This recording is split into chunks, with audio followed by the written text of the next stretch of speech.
አደረገ። ይህን የምንለው በኑራችን ውስጥ ስኬታማ ስንሆን ብቻ አይደለም።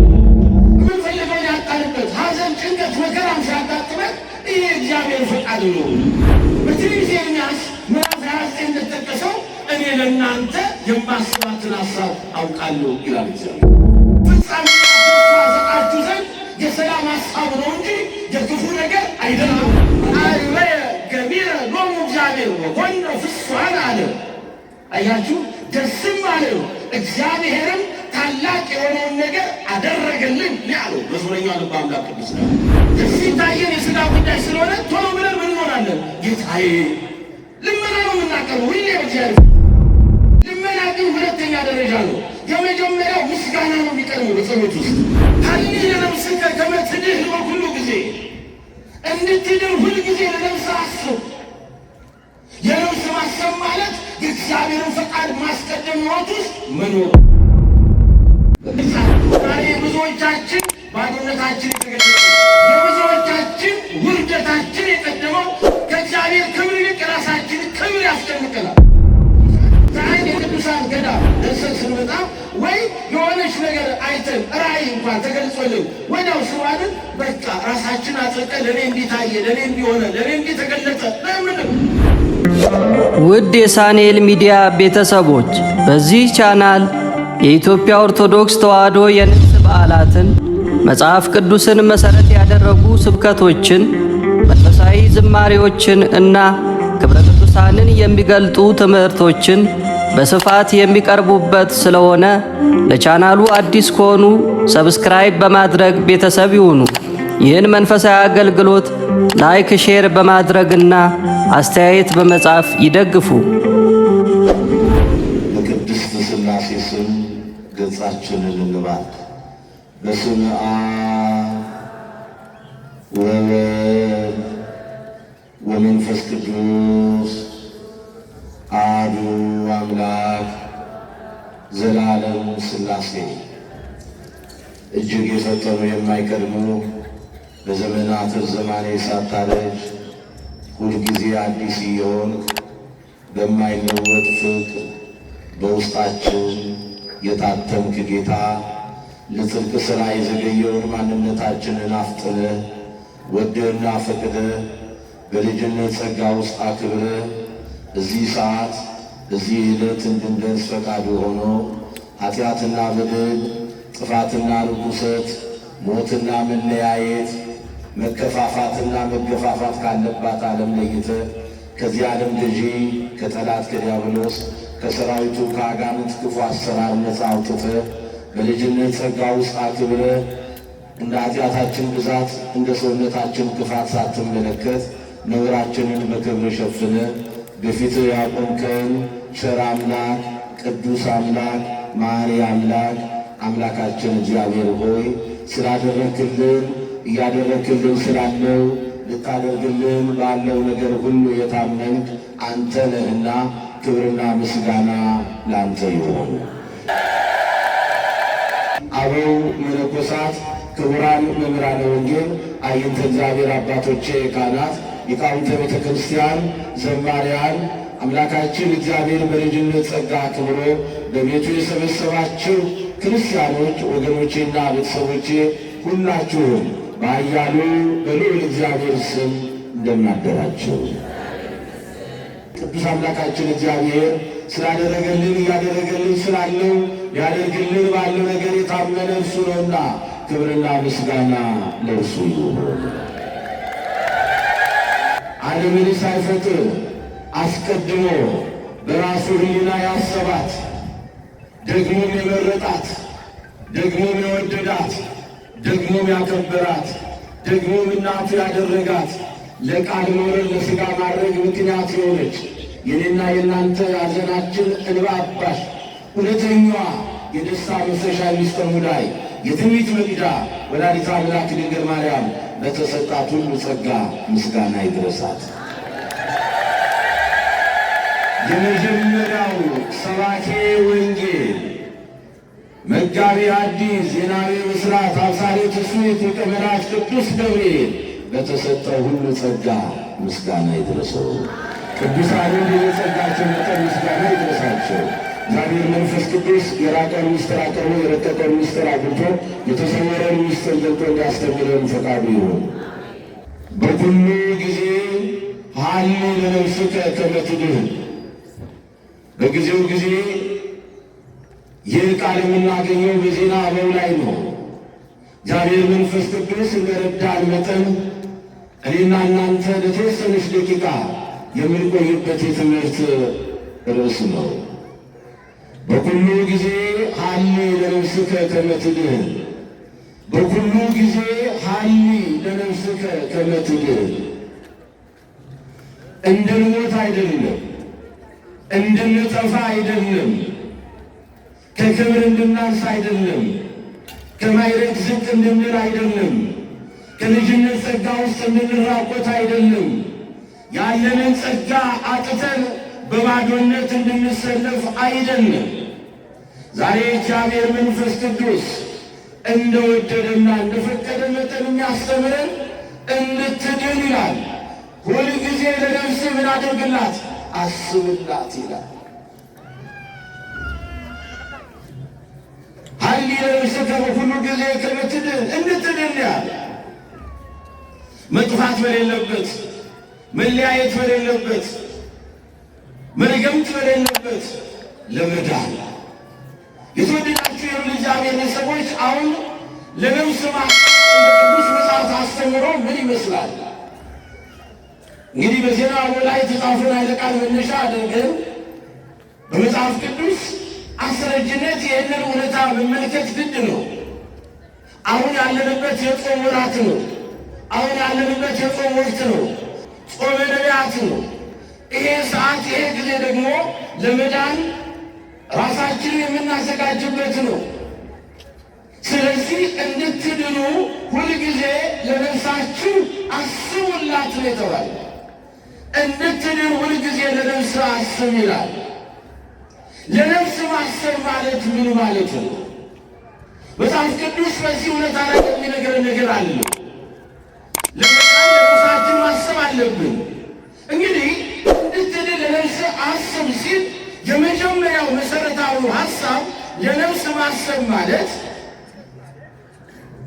በማንነታችን ውስጥ ዘወትር ሁልጊዜ እግዚአብሔር እንድንኖር በፈቀደልን ጊዜና ሰዓት በኑሯችን፣ በማንነታችን፣ በመውጣት በመግባታችን፣ በስራችን፣ በሐሳባችን፣ በንግግራችን ውስጥ ሁሉ የእግዚአብሔርን ፈቃድ እያስቀደምን እንድንኖር ማለት ነው።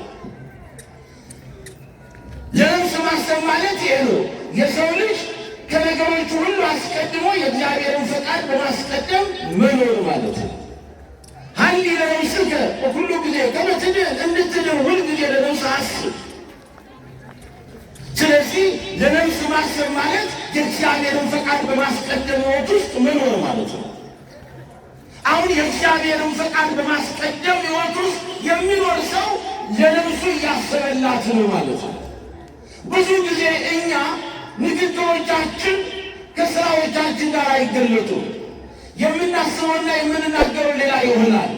ደግሞም በውስጣችን የተመኘ ነው፣ በውስጣችን ያሻ ነው፣ ይሁንልን፣ ይደረግልን የምንላቸው ነገሮች ሁሉ ሳይደረጉ የሚቀሩት ምንድን ነው ስንል ከሀሳብ ጀምሮ ያለው ጉዳይ የራስን ፈቃድ በማስቀደም እንጂ የእግዚአብሔርን ፈቃድ ባለማስቀደም ስለሆነ ነው። ስለዚህ እንድትድን ሁልጊዜ ለነፍስ አስብ የተባለው ለነፍስ ማሰብ ማለት በመጽሐፍ ቅዱስ ልሂቃን እንደተቀመጠው ለነፍስ ማሰብ ማለት የሰው ልጅ በማንነቱ ውስጥ በኑሮው፣ በስራው፣ በአስተሳሰቡ፣ በመውጣት በመግባቱ፣ በሁሉ ነገር ሁሉ የእግዚአብሔርን ፈቃድ በማስቀደም ሕይወት ውስጥ መኖር። ይህ የእግዚአብሔር ፈቃድ ደግሞ ምንድን ነው በራሱ የሚለውን መረዳት ያስፈልጋል።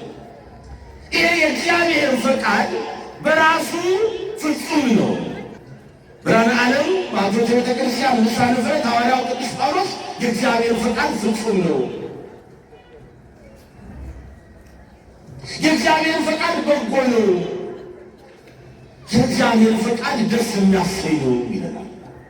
ይሄ እግዚአብሔር ፈቃድ ፍጹም በጎና ደስ የሚያሰኝ ነው ይላል። ስለዚህ የእግዚአብሔርን ፈቃድ በማስቀደም ሕይወት ውስጥ መኖር ማለት ለነፍስ ማሰብ ማለት ነው። ለነፍስ አሰብ ማለት ደግሞ ከሞት አምልጠናል፣ ከጥፋት ተለይተናል፣ ከክህደት ወጥተናል፣ ከእርግማን ወጥተናል፣ ከክብር ማነስ ወጥተናል፣ ከጸጋ መራቆት ወጥተናል። ስለዚህ በፍጹም ድነት ውስጥ ነው የምንገኘው ማለት ነው። አሁን ሁላችንም ለመዳን ለነፍሳችን ማሰብ አለብን ማለት ነው። ለነፍሱ የሚያስብ ሰው በማንነት ውስጥ የእግዚአብሔር ፈቃድ በማስቀደም ሕይወት ውስጥ ይኖራል። የእግዚአብሔር ፈቃድ ደግሞ ፍጹም በጎና ደስ የሚያሰኝ ነው። ይህንን ፍጹምና በጎ ደስ የሚያሰኘውን ነገር በማንነታችን ውስጥ አስቀድመን ከገለጽን ለነፍሳችን አስበንላታል ማለት ነው። ለዚህ ነው እንድትድን ሁልጊዜ ለነፍስ አስብ ይላል። አንዱ ለነፍስ ማሰብ ማለት የእግዚአብሔርን ፈቃድ በማንነታችን ውስጥ ማስቀደም ያለው ይሄ ነው። አሁን የእግዚአብሔር ፈቃድ ለዚህ ነው እኮ ስለ በጎ ፈቃዱ ይላል። አሁን ሐዋርያው መልስና ቅዱስ ጳውሎስ ስለ በጎ ፈቃዱ አለ። የእግዚአብሔር ፈቃድ በጎ ነው ብለናል። ስለ በጎ ፈቃዱ መፈለግንም ማድረግንም በእናንተ ሕይወት ውስጥ የሚሠራ እርሱ እግዚአብሔር ነው ይላል። አሁን ዛሬ ብዙዎቻችን የፈለግነው ብዙዎቻችን ይሁንልን ያለው ነገር እንኳን ማነው ዛሬ አንድ ፍላጎት ሳይኖረው በሊቀ መላእክት በቅዱስ ገብርኤል በቃል ኪዳኑ ታቦት ፊት እዚህ የተገኘ? አንወሻሽ። ፍላጎት አለን። ይሁንልን የምንለው፣ ይደረግልን የምንለው፣ ይመለስልን የምንለው፣ ይፈታልን የምንለው፣ እንረፍበት፣ እንረጋጋበት፣ እንጽናናበት የምንላቸው ጉዳዮች አሉ። እግዚአብሔር መረጋጋት ያጣንባቸው፣ ሰላም ያጣንባቸው፣ በጭንቀት ውስጥ የወደቅንባቸው፣ ግራ የተጋባንባቸው፣ ተስፋ የቆረጥንባቸው፣ በአንድም በሌላ መንገድ ወዳጆቻችንን ያጣንባቸው፣ ብቻችንን ቀርተናል፣ ከዚህ በኋላ የኔ ማንነት ምን ዋጋ አለው ያልንባቸው በደንብ ያዙ። እግዚአብሔር ልጆች በእውነት ነው የምላችሁ። ሀይል ለነፍስከ ከመ ትድኅን በኩሉ ጊዜ፣ እንድትድን ሁል ጊዜ ለነፍስ አስብ። የነፍስ ማሰብ ማለት የእግዚአብሔርን ፈቃድ ማስቀደም ሕይወት ውስጥ መኖር። ይሄ እግዚአብሔር ፈቃድ በእኔና በእናንተ ሕይወት ውስጥ በጎ ነው፣ ፍጹም ነው፣ ደስ የሚያሰኝ ነው። ዛሬ መፈለግንም ማድረግንም በእኔና በእናንተ ሕይወት ውስጥ የሚሰራው ይሄ እግዚአብሔር ፈቃድ ነው። ያለ እግዚአብሔር ፈቃድ የሚሆን አንዳች ነገር የለም። አያችሁ፣ ሁሉ ነገር የሚሆነው በእርሱ ፈቃድ ነው። መዝሙረኛው ነቢየ እግዚአብሔር ልበ አምላክ ቅዱስ ዳዊት እንደተናገረው ኩሎ ዘፈቀደ ገብረ እግዚአብሔር በሰማይኒ ወበምድርኒ በባሕርኒ ወኩሉ ቀላያት የዐርግ ደመናተ በአጽናፈ ምድር ወገብረ መብረቀ ለጊዜ ዝናብ ያወጽኦሙ ለነፋሳት መዛግብቲሆሙ ያለው ለዚህ ነው መዝሙረኛው ልበ አምላክ ቅዱስ ዳዊት። አያችሁ የእግዚአብሔር ልጆች፣ ኩሎ ዘፈቀደ ገብረ እግዚአብሔር፣ እግዚአብሔር የወደደውን የፈቀደው ሁሉ አደረገ። ይህን የምንለው በኑራችን ውስጥ ስኬታማ ስንሆን ብቻ አይደለም። ለምንን አግኝተናል፣ ጠይቀን ተመልሶልናል፣ ባዶነታችን በሙላት ተሞልቷል ተቀይሯል ብቻ ስንል አይደለም። ከክብር ያነስንበትም ከማዕረግ ዝቅ ያልንበትም የምንፈልገውን ያጣንበት ሐዘን፣ ጭንቀት፣ መከራም ሲያጋጥመን ይሄ እግዚአብሔር ፈቃድ ነው። ሁሉን እኮ በዚህ መንገድ ነው ማለት ያለብን። ለዚህ ነው ብርሃነ ዓለም ቅዱስ ጳውሎስ በሐዋርያዊነት የአገልግሎት ሰዓቱና ጊዜው ላይ የሌላ መከራ መስቀል ጉዞውን ሊያደርግ ወደ ሮም ሊሄድ ሲል በጊዜው ጊዜ የነበሩት ደቀ መዛሙርቱ ምን አሉት? እባክህ አንተ የሚደርስብህ መከራ እያሰብክ እንደገና ወደ ሮም እሄዳለሁ በዚያም ልቀበለው ያለው አክሊል ትላለህ፣ እባክህ ትንሽ ቆይልን፣ እባክህ ትንሽ ከእኛ ጋር ጽና፣ ተው ግድ የለም እያሉ ለመኑት። እሱ ግን ምን አለ? በፍጹም መሄድ አለብኝ፣ እናንተ ከዚህ መንገድ አታስቀሩኝም። ያለ እኔ የተዘጋጀ የክብር አክሊል ነው። አሁን በዝሬኒ ፈጸምኩ፣ ሃይማኖቴን አቀምኩ፣ ሩጫዬን ጨርሻለሁ፣ ሃይማኖቴን ጠብቄአለሁ፣ የተዘጋጀልኝን የጽድቅ አክሊል ለመቀበል እፋጠናለሁ እያለ ራሱን ለዚህ አክሊል ሲያዘጋጅ ምን አለ መጨረሻ? የጌታ ፈቃድ ይሁን ብለን ንገሩያ ዝም አልን አለ። ይሄ ነው ሀሊ ለነፍስከ በኩሉ ጊዜ ከመ ትድኅን በኩሉ ጊዜ እንድትድን ሁልጊዜ ለነፍስ አስብላት። ለነፍስ ማሰብ ማለት የእግዚአብሔር ፈቃድ ማስቀደም መኖር ማለት ነው። የእግዚአብሔርን ፈቃድ ማስቀደም መኖር ለነፍስ ማሰብ ነው። ይሄ አንዱ ምክንያት ነው። ስለዚህ ስንጸልይም ስንጠይቅም ስንለምንም የማንን ፈቃድ እናስቀድም? የእግዚአብሔርን ፈቃድ እናስቀድም። ያኔ ታሪካችን ይቀየራል። ምክንያቱም የእግዚአብሔርን ፈቃድ ከእሱ በጎ ሀሳብ ጋር አብሮ ምን የሆነ ነው? የተሰናሰለ ነው፣ የተያዘ ነው። ፈቃዱ ከበጎ ሀሳቡ ጋር ነው። የእግዚአብሔርን ፈቃድ ከእሱ በጎ ሀሳብ ጋር ነው። የእግዚአብሔር ሀሳብ በእኛ ላይ ምን ይመስላችኋል? የእግዚአብሔር ሀሳብ በእኛ ላይ ጥፋት ነው? ንገሩኛ። የእግዚአብሔር ሀሳብ በእኛ ላይ ጥፋት ነው? ሎቱ ጥፋት። የእግዚአብሔር ሀሳብ በእኛ ላይ የኛ ሞት ነው? አይደለም። በትንቢተ ኤርምያስ ምዕራፍ 29 እንደተጠቀሰው እኔ ለእናንተ የማስባትን ሀሳብ አውቃለሁ ይላል እግዚአብሔር። ለእናንተ የማስባትን ሀሳብ አውቃለሁ፣ ፍጻሜና ተስፋ ሰጣችሁ ዘንድ የሰላም ሀሳብ ነው እንጂ የክፉ ነገር አይደለም። ማን ያለው? ማን ያለው? ለእኛ የሚያስበውን ሀሳብ ማን ያውቃል? እኛ ለራሳችን ከምንጨነቀው መጨነቅ በላይ ስለኛ ማን ይጨነቅልናል? ለፍጥረቱ ማን ይጨነቃል? እንኳን ባሪያውና በአምሳሉ ለፈጠረ ለእኛ ለሰው ልጆች አይደለም ትንሿን የማይንቅ አምላክ ነው ያለን። ክብር ምስጋና ለስሙ ይሁን። ይሄ አምላክ አለን፣ ይሄ አባት አለን። ለእናንተ የማስባትን ሀሳብ እኔ አውቃለሁ፣ ፍጻሜና ተስፋ ሰጣችሁ ዘንድ የሰላም ሀሳብ ነው እንጂ የክፉ ነገር አይደለም ይላል። ስለዚህ ሀሊ ለነፍስከ ከመ ትድኅን በኩሉ ጊዜ እንድትድን ሁልጊዜ ለነፍስህ አስብላት። ለነፍስ ማሰብ ማለት የእግዚአብሔርን ፈቃድ በማስቀደም ሕይወት ውስጥ መኖር ነው። አንዱ ነው። አሁን ፈቃዱን በደንብ አይተናል ማለት ነው። ይሄ እግዚአብሔር ፈቃድ ደግሞ የሚገለጸው ከበጎ ሀሳቡ ጋር ነው። የእግዚአብሔር በጎ ሀሳብ ነው። ለእናንተ ማስባትን ሀሳቡን ያውቃለሁ፣ ፍጻሜና ተስፋ ሰጣችሁ ዘንድ የሰላም ሀሳብ ነው ለእኔ ለእናንተ ያለኝ አለ። ማን? አባታችን እግዚአብሔር ስሙ ይክበር ይመስገን። ያመሰግናለን እግዚአብሔር። ሌላው ለነፍስ ማሰብ ማለት ምን ማለት ነው? የሥጋን ፈቃድ በመተው በመንፈስ ፈቃድ ውስጥ ራስን ማኖር ማለት ነው። ከሥጋ ፈቃድ በመለየት በመንፈስ ፈቃድ ውስጥ ራስን ማኖር፣ ይሄ ለነፍስ ማሰብ ነው። ሀሊ ለነፍስከ ከመ ትድኅን በኩሉ ጊዜ እንድትድን ሁልጊዜ ለነፍስህ አስብ ማለት ለነፍስ ማሰብ ማለት ከሥጋ ፈቃድ ተለይቶ በመንፈስ ፈቃድ ውስጥ ራስን ማኖር ማለት ነው።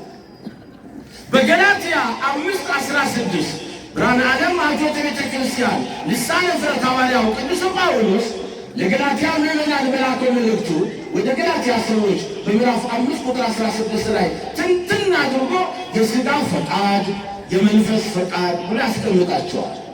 እነዚህ የሥጋ ፈቃድ የሰውን ልጅ ከእግዚአብሔር ኅብረትና እግዚአብሔር ለእኔና ለእናንተ ካዘጋጀልን ከመንግሥቱ የሚለዩ ናቸው። ከእግዚአብሔር ኅብረትና ከመንግሥቱ የሚለዩ ናቸው የሥጋ ፈቃድ። ስለዚህ ለነፍስ ማሰብ ማለት ከሥጋ ፈቃድ ተለይቶ በመንፈስ ፈቃድ ውስጥ ራስን ምን ማድረግ? ማኖር። እነ ሥጋ ፈቃድ ብትኖሩ ያኗሩ ሐዋርያው ልትሞቱ ግድ ነው አለ። በሥጋ ፈቃድ የሚኖር ይሞታል፣ በመንፈስ ግን አለ ይህንን የሥጋን ፈቃድ የሚገድል ቢኖር በሕይወት ይኖራል። ከእንቅልፍ እኮ ስንነሳ የሚታየን አስቀድሞ በሥጋ ሀሳብ ውስጥ ሆነን ምንድን ነው የጎደለብኝ? ከእገሌ እኔ በምን አንሻለሁ? እኔ ቤት የሌለው ነገር ምንድን ነው? አሁን እኔ እንዲሞላልኝ የሚፈልገው ነገር ምንድን ነው? እውነት እንዲመጣው እኮ ነው ባይሞራችን ነው አይደለም? እንዳንወሻሽ ይሄ አንዱ ፈተና ነው። አሁን እኮ የሚታየን የሥጋ ሀሳብ ነው፣ የሥጋ ፈቃድ፣ የሥጋ ስሜት። ለዚህ ነው ቶሎ ከእንቅልፋችን ስንነሳ መጥተን በእግዚአብሔር ፊት የምንጠይቀው ልመና እንጂ ምስጋና አይደለም። ምስጋናንማ ብናስብ ብናቀርብ አስቀድሞ ለነፍስ አስበናል ማለት ነው። የሚታየን የሥጋ ጉዳይ ስለሆነ ቶሎ ብለን ምን እንሆናለን? ጌታዬ ልመና ነው የምናቀርበው ሁሌ በእግዚአብሔር ፊት። አንድ ቀን ከምስጋና ጋር ተቃልተገናኘ ነው። ከማመስገን ይልቅ መለመን ላይ ነው እኛ የተሰራ ነው። ልመና ግን ሁለተኛ ደረጃ ነው። የመጀመሪያው ምስጋና ነው የሚቀርበው በጸሎት ውስጥ። አሁን የሥጋን ፈቃድ ገልጸናል። ይሄንን ግን የሥጋን ፈቃድ አለ በመንፈስ ሥራ የሰውነትን ሥራ ብትገድሉ በሕይወት ትኖራላችኋልና የመንፈስ አሁን እንድትድን ሁልጊዜ ለነፍስ አስብ የተባለው ለነፍስ ማሰብ ማለት የሥጋን ፈቃድ አውጥቶ በመንፈስ ፈቃድ ውስጥ ራስን ምን ማድረግ ማኖር ነው። ይሄ የመንፈስ ፈቃድ የምንለው ምንድን ነው? ደግሞ የመንፈስ ፈቃድ የምንላቸው የመንፈስ ፍሬ ነው። ፍቅር፣ ደስታ፣ ሰላም፣ ትዕግስት፣ ቸርነት፣ በጎነት፣ እምነት፣ የዋሃት፣ ራስን መግዛት ነው። እነዚህ ያሉትን የሚከለክል አለ ሕግ የለም። ስለዚህ ሀሊ ለነፍስከ ከመ ትድኅን በኩሉ ጊዜ እንድትድን ሁልጊዜ ለነፍስ አስብ ማለት ለነፍስ ማሰብ ማለት ከሥጋ ፈቃድ ወጥቶ በመንፈስ ፈቃድ ውስጥ ራስን ማኖር፣ የሥጋን ፈቃድ ከውስጥ ማውጣት መለየት ማለት ነው። ይሄ ሁለተኛው የነፍስ ሐሳብ ነው። ለነፍሱ የሚያስብ ሰው ሁልጊዜ ለነፍሱ የሚጨነቅ ሰው ሁልጊዜ ከሥጋ ፈቃድ ተለይቶ በመንፈስ ፈቃድ ውስጥ ራሱን ምን ያደርጋል? ያኖራል። እያችሁ ያኖራል። ሌላው አሁንም እንደ ስለ መለኮት ሊቃል ለነፍስ ማሰብ ማለት ምን ማለት ነው የሚለውን እንዳለ ለነፍስ ማሰብ ማለት ራስን በእግዚአብሔር ፊት መጣል ማለት ነው። ራስን ማዋረድ ማለት ነው። ለነፍሱ የሚያስብ ሰው ለራሱ ክብር አይጨነቅም። እየሰማችሁ ነው? ብዙዎቻችን ለክብራችን ጠበቃ እናቆማለን አይደል? ለክብር ጠበቃ የሚያቆሙ ሰዎች አሉ። ለክብራቸው ጥብቅና ያቆማሉ። ሰው ሁልጊዜ ክብሩን ብቻ እየፈለገ ለክብሩ ብቻ እየተጨነቀ ለራሱ ክብር ብቻ እያሰበ ሲኖር ውርደቱ ይቀድማል፣ ክብሩ ይጠፋል። ይህን ያዝልኝ። ለነፍስ የሚያስብ ሰው ራሱን ይጥላል ያለው ራሱን ያዋርዳል በእግዚአብሔር ፊት። በቃ ይሄ ማለት ነቢየ እግዚአብሔር ልበ አምላክ ቅዱስ ዳዊት በመዝሙር 21 ላይ እንደተናገረው አንሰ ዕፄ ወአኮ ሰብእ አለ። ራስን መጣል ማለት ይሄ ነው። ይሄ ትልቁ የክርስትናው አስተምህሮ ነው። ሀሊ ለነፍስከ ከመ ትድኅን በኩሉ ጊዜ እንድትድን ሁልጊዜ ለነፍስ አስብ ማለት ለነፍስ ማሰብ ማለት የራስን ክብር በመጣል የእግዚአብሔርን ክብር በማስቀደም መኖር ማለት ነው። ለዚህ ነው መዝሙረኛ ልበ አምላክ ቅዱስ ዳዊት እኔ ትል እንጂ ሰው አይደለሁም አለ። አንሰ ዕፄ ወአኮ ሰብእ አለና ምኑን ማኅበረሰብ አለና ወትሑት በውስተ ሕዝብ አለ። አቤት ይሄ ዳዊት! እስኪ እንየው።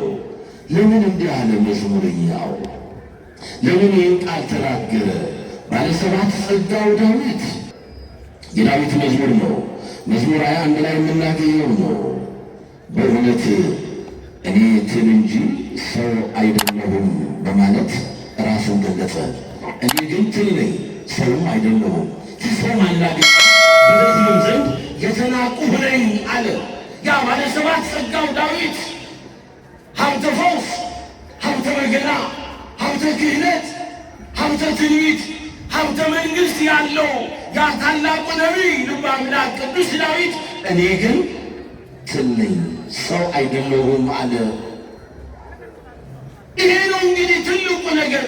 አሁን እነዚህ ቅዱሳን የሚያስተምሩን ሀሊ ለነፍስከ ከመ ትድኅን በኩሉ ጊዜ እንድትድን ሁልጊዜ ለነፍስ አስብ የሚለውን ቃል በዚህ እናገኛለን። ለነፍስ ማሰብ ማለት ሰው ራሱን ይጥላል።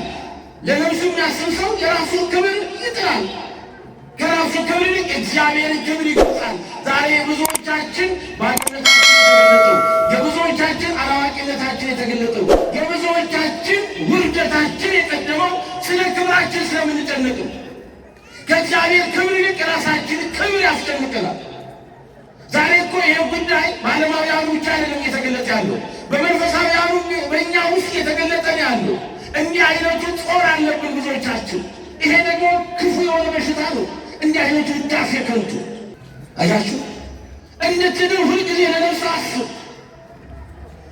ሁልጊዜ ለነፍሳችን ማሰብ አለብን፣ መጨነቅ አለብን።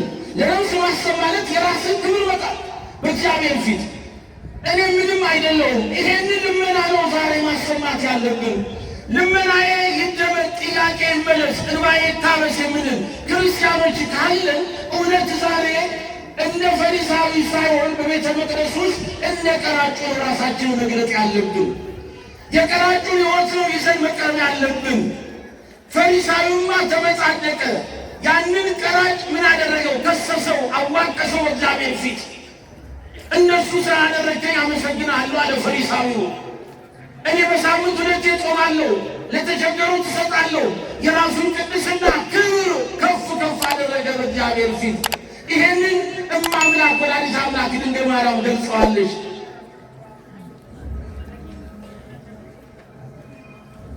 አያችሁ፣ ራሳቸውን ከፍ ከፍ ያደረጉ ይዋረዳሉ። ይሄንን ወላዲተ አምላክ ድንግል ማርያም በጸሎተ ማርያም ገልጸዋለች። ድንግል ማርያም ስትጸልይ ወትቤ ማርያም ተአብዮ ነፍሴ ለእግዚአብሔር፣ ማርያምም እንዲህ አለች ብሎ ወንጌላዊው ቅዱስ ሉቃስ እንደተናገረላት ሉቃስ 1:46 ጀምሮ ስትናገርም ይሄን ልመና ለምናለች። ሀሊ ለነፍስከ ከመ ትድህን በኩሉ ጊዜ፣ እንድትድን ሁልጊዜ ለነፍስ አስብ። ለነፍሱ የሚያስብ ሰው የራሱን ክብር ይጥላል። የማንን ክብር ያስቀድማል? ንገሩኛ። ስለዚህ ይሄን ልመና እንለምን፣ እንደ ፈሪሳዊ እንዳንለምን። እኔ እንዲህ ነኝ ብለን እንዳንመጻደቅ፣ እንደ ቀራጩ ጌታ ሆይ በደለኛ ነኝ፣ ጌታ ሆይ ኃጢአተኛ ነኝ፣ ጌታ ሆይ ተላላፊ ነኝ፣ በፊትህ መቆም የሚገባኝ አይደለሁም፣ ማንነቴ ይኸውና በዚህ ማንነቴ መጥቻለሁ፣ ቀና ብዬ እንኳን ዓይኖቼን ወደ አንተ ላነሳ የሚገባኝ አይደለሁም፣ ነውሬ በደሌ ክፋቴ የተለየብኝ ሰው ነኝ፣ ለዚህ ቤተ መቅደስ እኔ የምገባ አይደለሁም አለ። ይህንን አምላካችን መድኃኒታችን ኢየሱስ ክርስቶስ በዘመነ ስልጣኔው በዋለ ስብከቱ በምሳሌ ሲያስተምር ያገኘነው ነው። አያችሁ፣ በምሳሌ ሲያስተምር ያገኘነው ነው። የከሰተ ምሳሌ አፌ እንዳለው አፌን በምሳሌ ከፍታለሁ እንዳለ በምሳሌ ሲያስተምር ያገኘነው ትምህርት ነው። ስለዚህ ከሁለቱ ማንኛው ጸደቀ ቢባል ቀራጩ ጸደቀ፣ ፈሪሳዊው ተመጻድቆ ወደቀ።